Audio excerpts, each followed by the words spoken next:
Hi, I'm Sherry Yard of the soon-to-be Helms Bakery in Los Angeles and the Los Angeles Advisory Board for Careers Through Culinary Arts program. When I want the absolute best in Food 411, I listen to the SoCal Restaurant Show right here on AM 830 KLAA. Welcome back to the afternoon version of the SoCal Restaurant Show. We're usually with you every Saturday morning from 10 a.m. until noon, right here on AM 830 KLAA, the home of Angels baseball and Ducks hockey. That voice you hear is Andy Harris. He's our executive producer, co-host of the show. I'm Jet Tila, your host. And behind the scenes is Randy Dean. Actually, you know what? It's not Randy Dean. It's technical excellence. So get that right, guys. Okay, guys. The best way to keep up with what's happening is the website. It's www.socalrestaurantshow.com. And on the website, you can kind of keep in touch with us, find out all the links to what's happening on the show, go back in time and listen to all the other segments that have been the whole year and a half worth of phenomenal chefs and all the food personalities out there. On Facebook, we're SoCal Restaurant Show, and on Twitter, we are at SoCal Restaurant. And we're always brought to you by Melissa's World Variety Produce and West Coast Prime Meats. So while I was traveling, I get, the wife calls me and she says, hey, there's ice cream at our doorstep. And I was like, what? Are you kidding?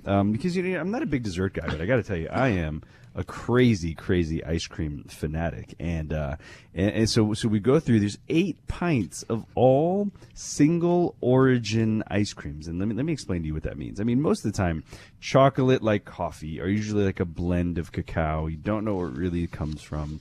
These guys at Choctal are taking single origin vanilla and single origin chocolate and basically offering it to you in the most premium ice cream. Gosh, I guess I think I've ever eaten. So Andy, I got to kind of thank you for this get. I mean, we got to thank Michael Leb, of course, CEO, but we got to thank you for finding it. So how did this all come to be, Andy? Well, Jet, part of our job is just being out and about. And for about the last year, I've been hearing about this ice cream, but it's been in very limited distribution at retail. And fortunately, our good friends at Eat LBC, Long Beach Restaurant Week, when they did their kickoff party, which we broadcast live from, Michael Leb, who is the chief executive officer of Choctal, was there serving all these flavors to the guests. So during the broadcast, their booth, their station was about 50 yards away from me. I was watching the pandemonium going on at this tasting table with people tasting this ice cream and saying, oh my God, I got to have the Costa Rican, or I got to have the Ghana chocolate, or I got to have the Dominican. And so, of course, as soon as we were off the air, dessert first, of course, I got over there really quickly and just started doing some tasting, and then introduced myself to Michael after I tasted the Costa Rican and was, really impressed. And said, what's the story? And I said, where is the product available? And he said, well, very soon it's going to be in Bristol Farms. And so I said, great, Michael. I said, as soon as you have some wider distribution, as soon as that happens, let me know, because I know Jet's a big ice cream fan, as I am, and then we can tell the story. So it's a pleasure, with all of that as background, to welcome Michael Leb to the show, who actually is at another tasting event this afternoon and is taking a few minutes away to talk with us. Good afternoon, Michael. How are you guys? Glad to be here. Hey, glad to have you. Now, Michael, Jet got into, what a single origin ice cream was. Can you tell me about how you arrived at your name? Because I think that would be something our audience would be curious about, too.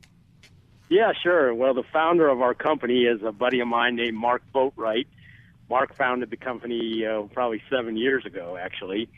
And I recently acquired it, but the name is a derivation of the Incan and Mayan and Aztec words for chocolate, all of which are beyond my pronunciation. But our name that Mark made up, actually, is an homage to the Central American Indian tribes who essentially invented chocolate. Wow. And I think we should add as background, you certainly got Jet's recommendation, which is a pretty important one.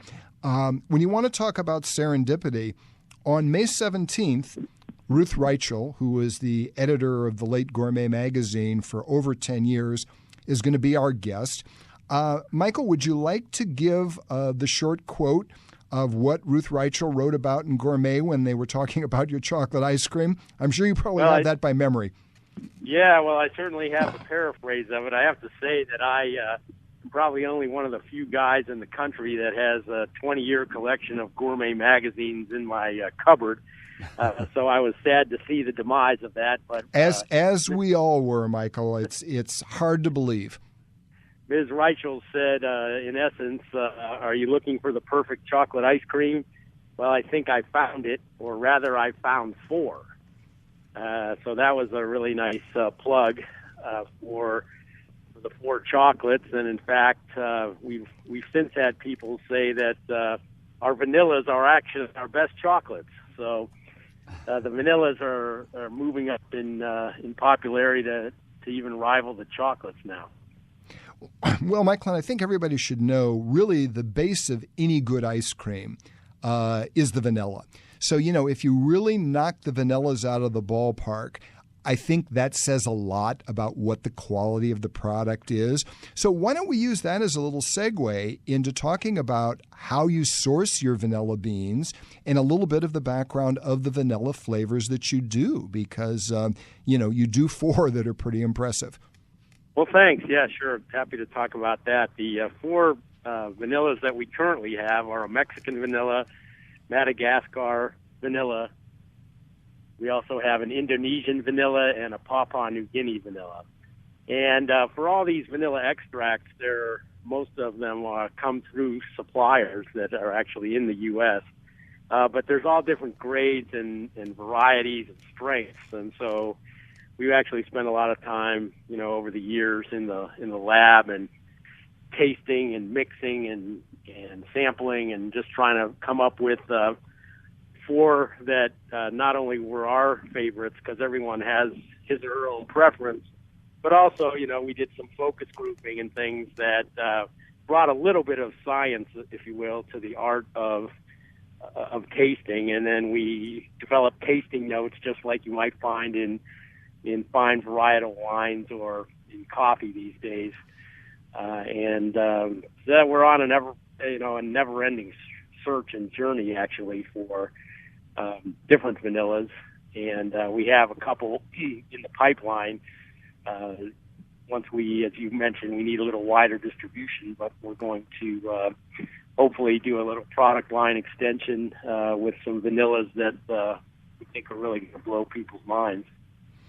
Well, again, vanilla is just such an important basic component.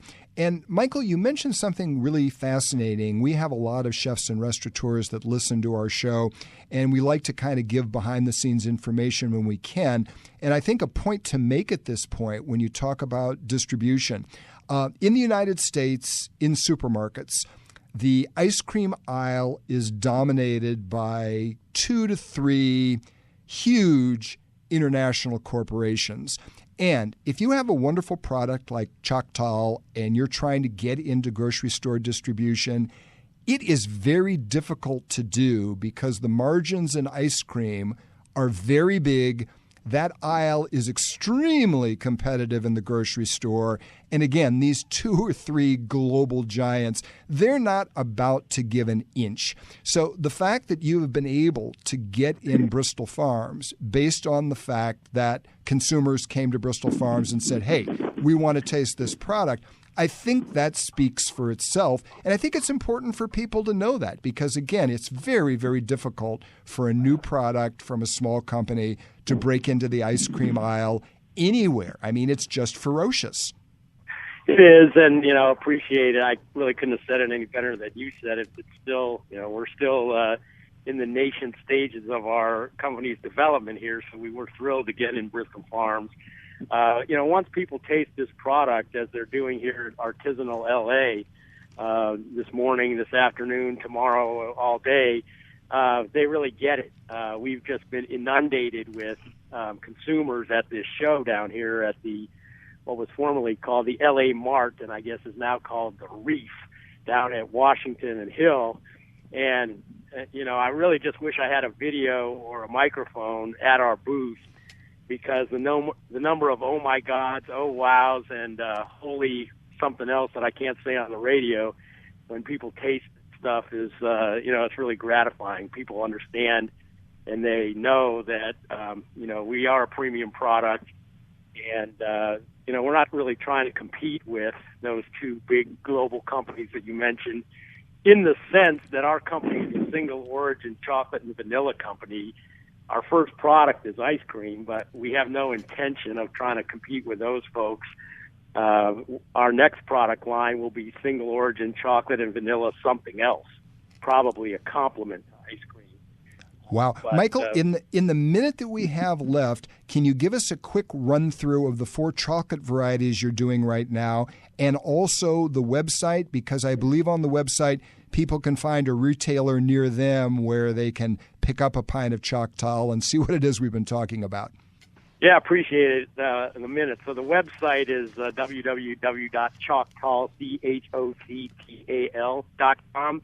And our chocolates are Costa Rican and Dominican, both of which come from a single plantation in those respective countries.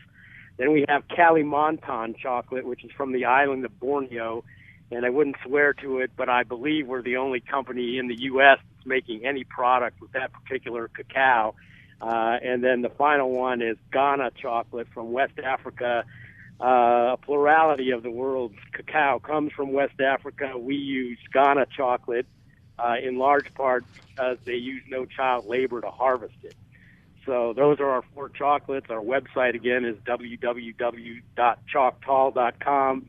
You can sign up for our newsletter, mailing list, delivery. We deliver free to the L.A. area with a minimum order. Good to know. We look forward to,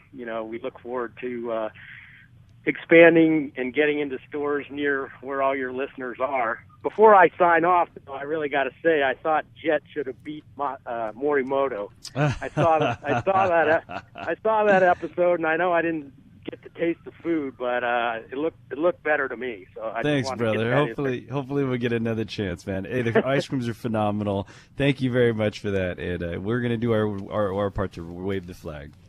All right, I appreciate it. Thanks, guys. Thank you, Michael. We've been speaking with Michael Leb, the Chief Executive Officer of Choctal Ice Cream. You're listening to the SoCal Restaurant Show. Jet Tila is your host. We're taking a short time out. When we return, it's Chef Tom Fraker, the Test Kitchen Director for Melissa's World Variety Produce. We're talking about cooking with peppers, the finale. It's about the flavor and not just the heat.